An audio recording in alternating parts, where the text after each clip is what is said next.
하나님 감사합니다. 거룩한 부활의 생명의 말씀을 듣기 원합니다. 주여 말씀하여 주시옵소서. 거룩한 생명의 양식을 먹으며 들으며 새기며 살아가게 하여 주시옵소서. 예수님의 이름으로 기도하옵나이다. 아멘. 기독교에 있어서 십자가와 부활은 기독교의 가장 핵심입니다. 믿음의 본질입니다. 기독교인이 됐는가, 예수님을 믿는가, 십자가를 믿는가, 십자가에서 죽었는가, 그리고 다시 살아났는가, 이것을 믿는 겁니다. 기독교는 십자가의 종교고 부활의 종교입니다. 여러분들이 이 신앙의 본질을 놓치지 않게 되기를 축복합니다. 십자가를 믿고 부활을 믿는 예수의 생명으로 거듭난 하나님의 사람들 되시기를 주님의 이름으로 축복합니다. 그런데 이것이 가장 핵심이기 때문에 세상은, 이단은, 사단은 이것에 정면으로 도전해요. 십자가가 뭐냐? 십자가는 실패다. 부활이 뭐냐? 불가능하다. 어떻게 죽었는데 다시 살아날 수 있는가? 여러분, 장례식을 가시고 시신을 보시고 염문하고 고인의 그런 시신을 보며 어떻게 이 죽은 생명이 살아날 수 있는가? 굉장히 강력한 반박이죠. 합리적인, 이성적인, 논리적인, 경험적인, 절대 거부할 수 없는 반박이에요. 말이 안 되는 거죠. 어떻게 죽었는데 살아납니까? 죽은 시신이 되어 이제 흙이 된 그 사람이 어떻게 살아납니까? 굉장히 강력한 논리와 설득력을 가지고 부활은 없다, 부활은 조작이다, 부활은 불가능하다, 그렇게 나아가고 있어요. 그래서 부활이라고 하는 것을 믿는 것은 진짜 믿음이에요. 믿음이 아니고는 받아들일 수 없는, 우리의 이성과 경험과 논리로는 담을 수 없는 최고의 진리예요. 부활을 믿음으로만 담을 수 있습니다. 부활절마다 저는 매년 한 번도 빠지지 않고 이 두 가지 사실을 확증하고 선포합니다. 첫 번째, 부활이란 예수의 부활을 믿는 거예요. 여러분 정말 예수님이 부활을 믿으십니까? 아멘. 2000년 전에 예수님이 죽었다가 다시 살아나신 것을 정말 믿으십니까? 아멘. 굉장한 믿음이에요. 여러분 보셨어요? 가보지도 않고 다른 나라의 2000년 전의 사건을 어떻게 믿느냐고요. 믿어지는 게 이상한 거죠. 믿어지는 게 놀라운 거예요. 그런데 그것이 어느 날 내 안에 믿어진단 말이죠. 그 믿음은 내 안에 있는 게 아니에요. 성령님이 내 안에 믿음이 가도록, 믿어지도록 역사하셨기 때문에 오늘 예수님의 부활을 고백하는 여러분 안에 지금 성령님이 살아계심을 믿습니다. 그래야 성령의 힘으로 이 고백이 나오는 거예요. 예수님은 그렇다 치고 두 번째, 예수님의 부활처럼 나도 부활할 것을 믿는 것이 두 번째 부활 신앙입니다. 예수님이 부활하셨듯이 나도 부활할 것을 믿습니다. 이게 부활 신앙이에요. 한번 선포하시죠. 예수님이 부활하셨듯이 나도 부활할 줄도 믿습니다. 나도 부활할 것입니다. 옆에 분에게 당신도 부활할 것입니다. 아멘. 우리는 영혼을 가진, 영원히 사는, 영원히 천국에서 영원히 사는데 괴롭게 살면 복이 아니죠. 영원히 행복하게, 건강하게, 기쁨과 영광 안에 하나님과 예수님의 보좌 앞에 영원히 사는 부활의 존재인 것을 믿습니다.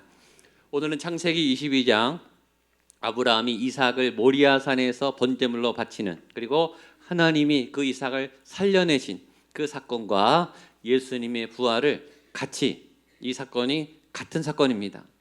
아브라함이 이삭을 죽인 그 모리아산이 예수님이 2000년 후에 하나님이 그의 아들 예수님을 죽인 골고다 언덕, 똑같은 장소입니다. 똑같은 일이 반복됐어요. 이삭을 죽이려 했던 그 자리는 예수님이 돌아가셨던 그 자리입니다. 그 본문을 같이 보면서 예수님의 부활을 다시 한번 생각하는 시간입니다. 아브라함은 먼저 이삭을 번제물로 바치려고 모리아산까지 3일 길을 나아갑니다. 9절과 10절입니다. 시작. 하나님이 그에게 알려주신 곳에 이른지라. 이에 아브라함이 그곳에 제단을 쌓고 나무를 벌려놓고 그의 아들 이삭을 결박하여 제단 나무 위에 놓고 손을 내밀어 칼을 잡고 그 아들을 잡으려 하니. 부활 신앙이란 어떤 신앙인가? 여기 첫 번째 9절에 하나님이 그에게 알려주신 곳에 이른지라. 부활 신앙이란 하나님이 인도하시는 목적지까지 도달하는 신앙, 하나님이 알려주신 자리까지 나아가는 신앙, 그것이 부활 신앙입니다. 내가 가고 싶은 곳에 가는 게 부활 신앙이 아니고, 내가 하고 싶은 만큼 하는 게 신앙이 아니고, 신앙은 하나님이 하라고 하신 그 자리, 그리고 하나님이 하라고 하신 때, 하나님이 하라고 하신 장소까지 가는 그것이 부활 신앙이. 많은 크리스찬들은 나의 현실에 하나님을 끌어들여요. 나 도와달라고, 나 일으켜달라고, 나 인도해달라고, 내가 하는 일에 도움을 달라고 처음에 그렇게 신앙을 시작해요. 그러나 신앙의 본격적인 시작은 하나님을 나 있는 곳에 끌어들이는 게 아니라 내가 하나님의 있는 곳으로 가는 거예요. 여러분, 이곳에 오셨죠? 이곳에 예배하러 오셨죠? 왜 오셨어요? 이곳에 하나님의 영이 있고 하나님의 말씀이 있기 때문에 하나님이 계신 곳에 여러분이 오신 거예요. 그러나 교회는 come and go, 그러나 또 나가죠. 여러분에게 나가는 게 아니라 오늘 하나님의 말씀을 듣고 하나님이 인도하시는 세상의 그 자리로, 하나님이 인도하는 그 자리로 나아가는 거예요. 어디까지? 하나님이 가라고 하신 그 자리까지. 이 아브라함은 3일길 모리아산의 그 끝까지 당도했어요. 하나님이 가신 자리, 가라고 하신 자리 끝까지 가는 신앙, 그게 진짜 신앙이에요. 저는 여러분들이 그 하나님이 인도하시는 자리까지 나아가고 끝까지 나아가는 여러분 되시기를 주님의 이름으로 축복합니다. 옆에 분에게 끝까지 함께 합시다. 끝까지 나아갑시다. 아멘. 끝까지 가는 게 중요해요. 근데 많은 분들은 시작해놓고 다 했다고 생각해요. 이 청소년들이 공부가 하도 힘들고 학원을 하도 많이 가니까 대학 가면서 공부를 다 졸업한 친구들이 많아요. 대학 가서 이제 마음껏 청춘이다 누리고 여행하고 평생 공부를 다 한 것 같아요. 원래 대학은 공부의 시작입니다. 진짜 공부 시작하는 거죠. 좋은 곳에 입사한 게 생애 목적이 끝났어요. 그게 아니죠. 거기서 새로운 삶의 현장이 시작되죠. 결혼은 시작이죠. 아이를 출산한 것은 귀한 것이지만 시작이에요. 어떤 분들은 교회 등록한 걸 가지고 믿음 생활 끝났다고 생각해. 내가 다 했다, 내가 등록 과정도 해주고 이렇게 출석해 준 게 어디냐. 신앙 시작이죠. 어떤 분들은 임직을 받은 것을 생애 목표로, 임직 받은 순간 끝, 이때까지 열심히 했던 거 임직을 받는 순간 다 끝나요. 태도가 막 바뀌어요. 끝까지 하는 게 아니죠. 아브라함은 모리아산 그 자리까지, 하나님이 지시하신 그 자리까지. 오늘 본문은 여러분에게 질문합니다. 여러분이 가는 지금의 여정은 누구의 길입니까? 여러분이 가고 있는 그 길에 하나님을 끌어들이고 계십니까? 아니면 여러분이 하나님의 길을 찾아 가고 계십니까? 두 번째, 여러분들은 하나님과 어디까지 갈 계획이십니까? 오늘 하나님은 하나님이 지시하신 곳까지 아브라함을 인도하세요. 하나님은 끝까지 저와 여러분들을 인도하실 줄로 믿습니다. 예수님이 이 땅에 성육신 하셔서 아기로 태어나셨어요. 그것만 해도 대단하죠. 어떻게 신이, 전능한 신이 이 제한이 많은 아기의 몸으로 태어납니까? 어떤 신도 그러진 않아요. 그것만 해도 인간을 충분히 사랑하신 거예요. 그것만 해도 박수 받을 만해요. 예수님은 십자가의 죽음 그 자리까지, 자신보다 훨씬 못한 인간에게 매를 맞고 침을 뱉음을 당하고 죽임을 당하는 그 수치스러운, 온몸이 다 발가 벗겨져서 조롱하며 채찍질하며 낄낄거리며 죽이려고 하는 그 자들을 용서하시는 그 낮아짐의 끝자락까지 가셨어요.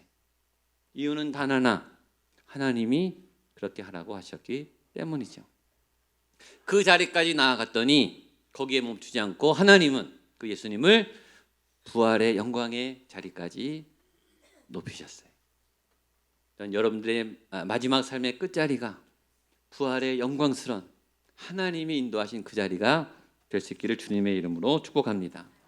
그 자리에 와서 이제 이삭을 죽이려고 하는, 바로 이 칼을 들어서 죽이려고 하는 바로 그 순간에 하나님이 멈추어라, 스탑, 이렇게 아브라함을 멈추십니다. 11절 12절입니다. 시작. 여호와의 사자가 하늘에서부터 그를 불러 이르시되 아브라함아 아브라함아 하시는지라. 아브라함이 이르되 내가 여기 있나이다 하매 사자가 이르시되 그 아이에게 내 손을 대지 말라. 그에게 내가 내 아들 내 독자까지도 내게 아끼지 아니하였으니 내가 이제야 그를 아노라. 이삭을 막 죽이려고 하는 바로 그 순간에 하나님이 멈추게 하세요. 아브라함아 아브라함아 손을 대지 말아라. 아무 일도 하지 말아라. 죽음을 멈추시는 하나님의 손, 하나님의 목소리, 여러분 그게 부활이고 십자가예요. 사단이 우리의 모든 죄값이 우리를 죽이려고 하는 하나님의 공의에 입각한 우리의 그 죽음과 절망 앞에 하나님이 안 된다, 죽음아 멈추어라, 사망아 멈추어라, 이 자녀를, 이 아들을, 나를, 저와 여러분들을 막으시는 하나님, 내가 다 보상했다, 예수의 핏값을 치루었다, 이 아이는 안 된다, 이 영혼은 내가 구원했다, 건드리지 말아라. 그게 십자가, 그게 부활이에요. 예수님이 저와 여러분의 이 값비싼 죄의 값, 우리가 죽어도 되지 않는 이 값비싼 죄와 상처의 이 값을 십자가에서 다 치르신 줄로 믿습니다. 그래서 하나님이 막아서시는 거예요. 안 돼, 그만, 스탑. 이 아이는 절대 건드릴 수 없어. 그런데 부활의 중요한 전제 조건이 있죠. 우리가 부활 신앙을 갖는다, 부활했다라는 말은 전제 조건이 있어요. 뭐죠? 죽어야 부활하는 거예요. 죽지 않고는 부활이 없어요. 살아있는데 뭘 부활해. 죽어야 부활을 경험하는 거예요. 구원이란 죽음에 관한 거예요. 죽은 상태에서, 죽음에서 구원받는 것이 구원이죠. 하나님을, 예수님을 완전히 죽이셨어요. 예수님이 부활했다는 것은 예수님이 완전한 죽음을 의미해요. 지난주에 얘기했죠. 완전히 죽으신 거예요. 기절한 게 아니에요. 잠깐 전능한 신이 잠깐 무덤에 졸다 온 게 아니고 정말 죽으신 거예요. 그래서 예수님은 정말 인간이셨다, 그 사실이 중요했다, 지난주에 말씀했죠. 아브라함은 이삭을 죽이지 않았지만 이미 칼끝이 이삭의 몸에 거의 닿았어요. 이미 마음은 죽인 거죠. 이삭 역시 죽은 거예요. 그렇죠? 이미 마음에 죽이기로 결정했다면 이미 죽은 거예요. 그 죽음을 모리아산에서 아브라함과 이삭이 둘 다 경험한 거예요. 그리고 멈추게 하시고 이삭을 다시 살리게 하신 거죠. 이삭을 새로 태어나게 하신 거예요. 아브라함도 새로 태어났어요. 하나님은 아브라함을 죽이시고 이삭을 죽이심으로 이삭과 아브라함을 전혀 거듭난 새로운 사람으로 태어나게 하세요. 아브라함이 이 이후로 믿음의 조상이 됐고 이삭은 그런 믿음의 조상의 아들이 됐어요. 언약의 후손, 하나님의 백성, 한 가정의 아들이 아니라 민족의 영적 아들이 되는 놀라운 영적 거듭남의 부활을 경험하게 됩니다. 죽어야 사는 거예요. 이것이 부활의 중요한 논리입니다. 십자가 앞에 우리가 죽어야 우리는 부활의 기쁨을 누릴 수 있는 거예요. 예수님을 믿는데 내 삶이 전혀 변화가 없다. 예수님을 믿고 있는데 교회는 많이 다니고 봉사는 많이 했는데 내 안에 죄와 욕심과 이기심과 세상을 사랑하는 이 강력한 힘은 멈춰지지 않는다. 내 안에 고약한 성격과 입버릇과 손버릇과 내 안에 깊은 상처, 두려움들이 사라지지 않는다. 간단해요. 안 죽었기 때문이에요. 당신이 안 죽었다는 뜻입니다. 안 죽으신 거예요.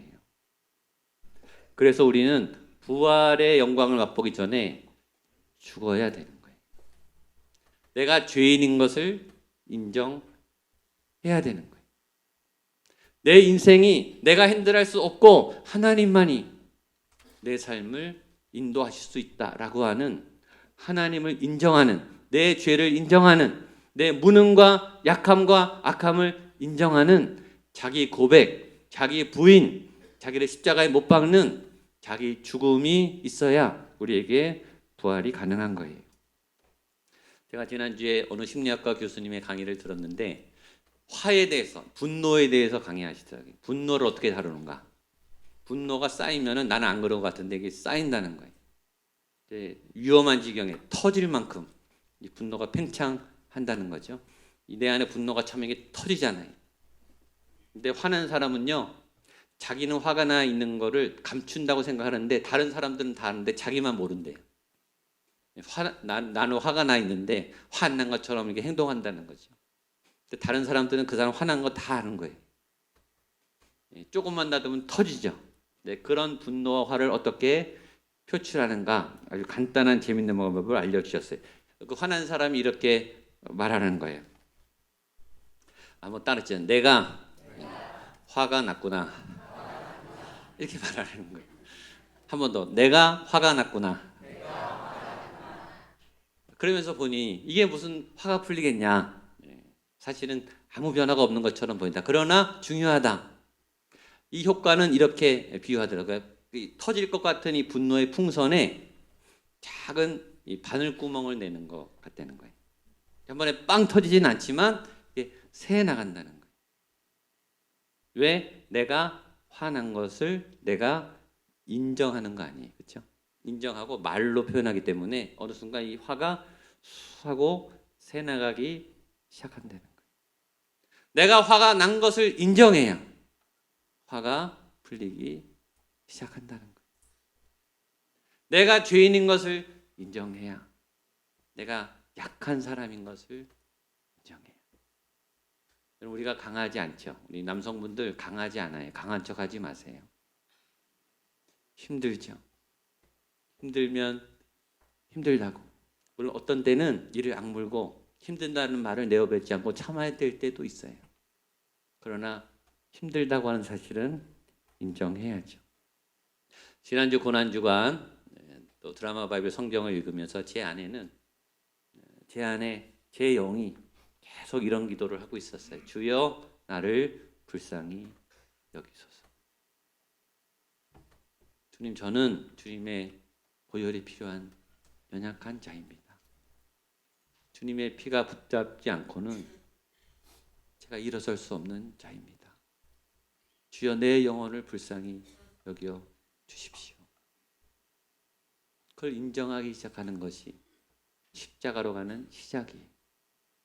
그 부활을 경험하기 위해서 우리는 죽어야 되는 거예요. 바울이 말합니다. 나는 날마다 죽노라. 죽여도 살아나고 죽여도 살아난 내 안의 본성과 탐욕과 더러움이 불끈불끈 올라오는 이 정욕이 예수의 피로 매일매일 나는 날마다 죽노라. 아브라함처럼 칼을 들어서 내 안의 죄를 찔러 죽이는 이 자기 부인과 십자가를 매일 경험해야 매일 부활하는 거죠. 예수의 이름으로 다시 사는 부활을 꼭 경험하는 여러분 되시기를 주님의 이름으로 축복합니다. 그 이후에 하나님은 여호와 이레 순양을 준비하셨습니다. 우리 13절 14절 말씀 보겠습니다. 시작. 아브라함이 눈을 들어 살펴본즉 한 순양이 뒤에 있는데 뿔이 수풀에 걸려 있는지라 가서 순양을 가져다가 아들을 대신하여 번제로 드렸더라. 아브라함이 그 땅 이름을 여호와 이레라 하였으므로 오늘날까지 사람들이 이르기를 여호와의 산에서 준비되리라 하더라. 여호와 이레 하나님을 믿으시기를 축복합니다. 하나님이 준비하십니다. 따라하시죠. 여호와 이레 하나님, 여호와 이레 하나님, 나의 하나님. 아멘. 내가 죽을 때 하나님이 와서 다 채워주시는, 다 비울 때 완전히 하나님이 채워주신, 하나님이 채워주시는데 뭐가 모자라겠어요? 꽉 차겠죠. 아브라함도 살아났고 이삭도 살아났고, 여러분 이삭을 만약에 죽였다면 아브라함이 그 위에 살아있겠어요? 살았지만 죽은 것 같죠. 100세 때 낳은 유일한 아들이 죽었는데 어떻게 부모가 살겠어요? 네, 이삭이 살며 아브라함도 살고 이삭도 살고 믿음도 살고 아브라함의 복도 얻고 다 얻었어요. 그러니까 하나님의 그 여호와 이레가 채워지면 내가 헤아릴 수 없는 한량없는 은혜가 부어지기 시작해요. 예수님이 십자가의 끝까지 죽으심으로 예수님도 다 얻으셨어요. 모든 인류를 구원하셨고 하나님이 예수님이 우리를 얼마나 사랑하는지가 확증되었고 부활해서 영광을 받으시고 우리와 다시 화목하게 천국에서 살 수 있는 기회가 다 열렸어요. 그러니까 이 부활 신앙은 여호와 이레의 신앙이고 이 신앙을 믿을 때 우리는 안심하고 세상을 떠날 수 있는 거예요. 세상에 매력적인 게 많죠. 맛있는 게 많고 멋있는 게 많고 좋은 집이 많고 여행하고 싶은 데가 너무 많죠. 그러나 우리는 부활을 믿기에 때로 못해도 그렇게 섭섭하지 않아요. 나중에 더 좋은 거 할 거거든요. 또 지금 내 안에 예수님과 함께 기쁨의 평강이 있거든요. 이곳이 에덴이고 천국인 삶을 살고 있거든요. 괜찮아요. 어차피 다 못 가져요. 어차피 다 못 다녀요. 어차피 다 못 먹어요. 맛집 너무 많이 다니지 마세요. 세계를 다니면서 맛있는 거 다 먹어버리라. 여러분 이쪽 출발하는 동안에 이쪽에서 새로운 거 만들고 있어요. 어차피 다 못 드세요. 다 못 가십니다. 부활을 믿을 때 내려놓을 수 있어요. 부활 신앙이 있을 때 삶의 여유가 있어요. 여호와 이레 하나님을 믿으십시오. 우리 14절 말씀 보겠습니다. 시작. 아브라함이 그 땅 이름을 여호와 이레라 하였으므로 오늘날까지 사람들이 이르기를 여호와의 산에서 준비되리라 하라. 아브라함이 그 자리를 너무 잊을 수가 없어서 거기서 예배했어요. 그리고 그 산이 모리아산, 그리고 그 산은 2000년 후에 골고다 언덕이 되었어요. 하나님이 준비하신 산, 하나님이 준비한 바로 그 산에서, 여호와 이레의 그 산에서 하나님은 예수를 준비하셨고 우리를 살리셨고 죽이실 뿐만 아니라 부활하게 하셨어요. 오늘 누가복음은 그 부활의 소식을 기쁨으로 알리는 본문입니다. 우리 마지막 누가복음 24장 5절과 6절 함께 읽겠습니다. 시작. 여자들이 두려워 얼굴을 땅에 대니 두 사람이 이르되 어찌하여 살아있는 자를 죽은 자 가운데서 찾느냐? 여기 계시지 않고 살아나셨느니라. 갈릴리에 계실 때 너희에게 어떻게 말씀하셨는지를 기억하라. 아멘. 그 무덤에 간 여인들에게 천사가 말해 여기 계시지 않는다. 어찌하여 산 자를 죽은 자 가운데서 찾느냐? 예수님이 살았는데 왜 무덤에 있느냐? 무덤에 안 계시다. 죽지 않으시고 살아나셨다. 여기에 안 계시다. 여러분 무덤을 좋아하지 마세요. 어둠과 세상에서 떠나서 그가 여기 계시지 않고 살아나셨느니라. 죄가 질질 끌고 다니는, 욕심이 질질 끌고 다니는 이 저주의 늪에서 이미 빠져나오신 여러분, 다시 그 길을 가지 않게 되기를 축복합니다. 여기 계시지 않고 살아나셨느니라. 이 부활을 선포하고 여러분의 부활을 믿고 그렇게 살아가는 여러분 되시기를 축복합니다. 그 아들을 살리신 그 영이 생명의 영, 성령님이세요. 그 영이 이곳에 지금도 가득해요. 그 성령을 따라, 부활의 영을 따라 생명 충만한 승리로운 한 주간 새롭게 시작하는 여러분 되시기를 축복합니다. 아멘. 이 시간 한번 찬양하려고 합니다. 자리에 한번 일어나시죠. 예수 다시 사셨습니다. 성령이여 임하소서. 성령이여 임하소서. 성령이여 임하소서. 성령이여 임하소서. 예수의 영이여 임하소서. 예수의 영이여 임하소서. 아멘. 아멘. 찬양하겠습니다. 힘차게 찬양할 때 예수의 영이 여러분의 몸과 영혼을 새롭게 할 줄로 믿습니다. 고백하세요. 성령이여 임하소서. 성령이여 임하소서. 메마른 나의 심령이에, 마른 나의 심령 위에 주님의 은혜에 담비내어, 주님의 은혜에 담비내려 날 흠뻑 적셔 주옵소서. 주의 권세, 주의 능력, 주의 권세, 주의 지금 이 시간 임하셔서 기도하십시오. 악한 권세 모두 깨뜨리고 선포하세요. 주님 나라 임하소서. 아멘. 영광 할렐루야. 영광 할렐루야. 예수의 그 피가 내게 승리 주네. 구원이 되시네. 아멘. 영광 할렐루야. 영광 할렐루야. 예수의 능력되네. 소망